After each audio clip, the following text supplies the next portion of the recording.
আল্লাহ রাব্বুল আলামিন বলেন, মানুষদের মধ্যে কিছু মানুষ আছে তারা মানুষদেরকে মনোমুগ্ধকর কথাবার্তা শোনায়, যাতে করে মানুষদেরকে কি করা হয়, কোরআন থেকে মানুষদেরকে দূরে সরে রাখা যায়। কোরআন যাতে করে মানুষ না শোনে, এই পরিকল্পনা আছে না নাই? এই কথা কন্যাকে এই পরিকল্পনা আছে না নাই? হাজারো গান বাদ্য বাজনা চলতেছে, কিন্তু কোনো সমস্যা নাই। কোরআনের সমস্যা আছে না নাই? হ্যাঁ, সমস্যা আছে না নাই? সম্মানিত উপস্থিতি,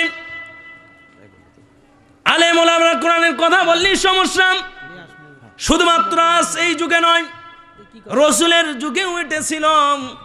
ওয়ালিদ ইবনে মুগিরা, আপনার আমার রসুল যখন কোরআনের দাওয়াত দিতেন, রাস্তায় রাস্তায়, ঘরে ঘরে, সমাজে সমাজে, যখন আল্লাহর রসুল কোরআনের দাওয়াত নিয়ে গেলেন, দ্বীনের দাওয়াত নিয়ে গেলেন, যখন এই অন্ধকার জুলুমাতকে দূর করার জন্য আল্লাহু ওয়ালিয়্যুল্লাযীনা আমানু ইখরিজুহুম মিনাজ জুলুমাতি ইলান নূর, আল্লাহ রাব্বুল আলামিনের জমিনে যখন জুলুমাতকে, অন্ধকারকে দূর করার জন্য আল্লাহর রসুল যখন দ্বীনের দাওয়াত নিয়ে গেলেন, কোরআনের দাওয়াত নিয়ে গেলেন, সেই সময় এক শ্রেণীর মানুষ কিন্তু বাধা দিয়েছে। কতক্ষণ ঠিক কিনা?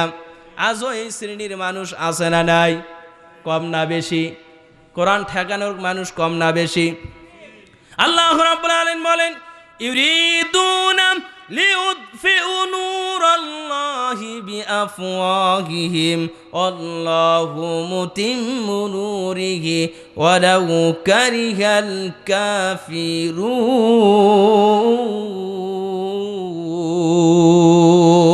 আল্লাহু আকবার।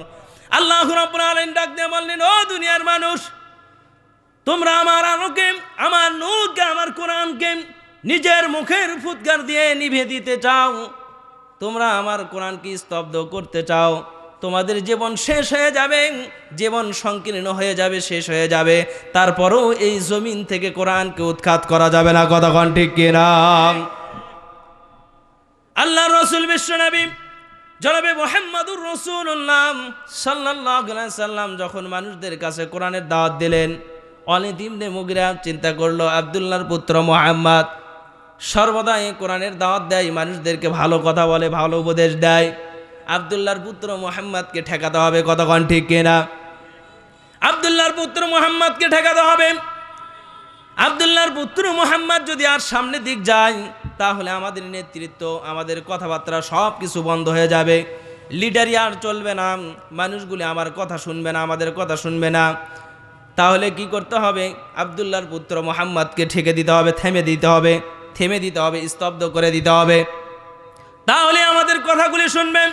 এই পরিকল্পনা করলাম ওয়ালিদ ইবনে মুগিরা।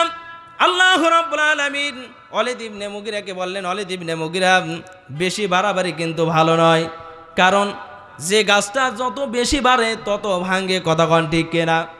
যে গাছটা যত বেশি বাড়ে ততই ভাঙ্গে, আর যে দেখা যাচ্ছে বেশি বাড়ে না কিন্তু আটো সাটো হয়ে থাকে, ঠিকঠাক মতন থাকে, সে কিন্তু চিরদিনই থেকে যায়। কতক্ষণ ঠিক কিনা? আমরা আপনাদেরকে এখান থেকে সরানোর কোনো পরিকল্পনা করি না, কোরআনের মঞ্চ থেকে কোনো সরানোর পরিকল্পনা করি না। আমরা মনে করি আপনারা কোরআনের পক্ষে থাকেন, দ্বীনের পক্ষে থাকেন, সারা জীবন আপনারা থাকেন, কোনো বাধা নাই, কিন্তু কোরআনের বিপক্ষে কথা বলবেন না। কতক্ষণ ঠিক কিনা? সম্মানিত উপস্থিতি, ওয়ালিদ ইবনে মুগিরা আল্লাহর রসুলকে থেমে দেওয়ার জন্য আপনার আমার রসুলকে রাস্তার মধ্যে ধরে ফেলে দিলেন। বললেন, ও আব্দুল্লাহর পুত্র মুহাম্মদ, আগামী দিন থেকে কোরআনের কোনো প্রচার হবে না। আল্লাহর রসুলকে কটূক্তি করে কথা বললেন, বলার সঙ্গে সঙ্গে আল্লাহ রাব্বুল আলামিন নিজে আর বরদাস্ত করলেন না। আল্লাহ রাব্বুল আলামিন বললেন, উতুল্লিম বা'দা যালিকা জালিম।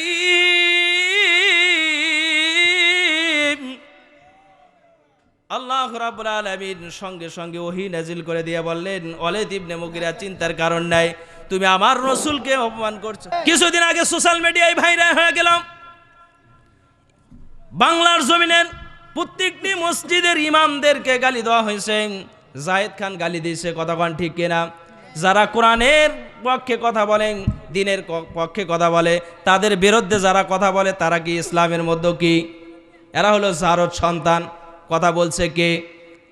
যারা এই কোরআনের বিপক্ষে কথা বলেন, কোরআনকে থেমে দেওয়ার চিন্তা ভাবনা করেন। আল্লাহ রাব্বুল আলামিন বললেন উতুল্লিম বা'দা যালিকা জানিম। ওয়ালিদ ইবনে মুগিরা যেমন জারদ সন্তান, পৃথিবীর মধ্যে যারা কোরআনের বিপক্ষে কথা বলবে, আলেমদেরকে গালি দিবে, আমি আল্লাহ রাব্বুল আলামিন ওপেন করে দিলাম পৃথিবীর মধ্যে এরাও জারদ সন্তান। কথা কোন ঠিক কিনা? আল্লাহ রাব্বুল আলামিন ওপেন করে দিয়েছে, যারা ইমামদের বিপক্ষে কথা বলে, ইমামদেরকে নিয়ে কটূক্তি করে, আলেমদেরকে কটূক্তি করে, এরা পৃথিবীর মধ্যে সবচাইতে বড় জারদ সন্তান। কথা কোন ঠিক কিনা? কারণ এই কথাটা কার? আমার কথা নয় কিন্তু। কারণ উতুল্লিম বা'দা যালিকা জানিম, আল্লাহর রাসূলকে কটূক্তি করার কারণে আল্লাহ তাআলা আরশে আজিম থেকে আয়াত নাজিল করে দিয়ে বললেন ওয়ালিদ ইবনে মুগিরা আজ থেকে কোন ওয়ালিদ ইবনে মুগিরা নামে পরিচিত নয়। ইসলামের মধ্যে, কোরআনের মধ্যে এই ওয়ালিদ ইবনে মুগিরা হলো জারদ সন্তান। কথা কোন ঠিক কিনা? আল্লাহ তাআলা আমাদেরকে বোঝার তৌফিক দান করুক। সবাই আল্লাহুম্মা আমিন।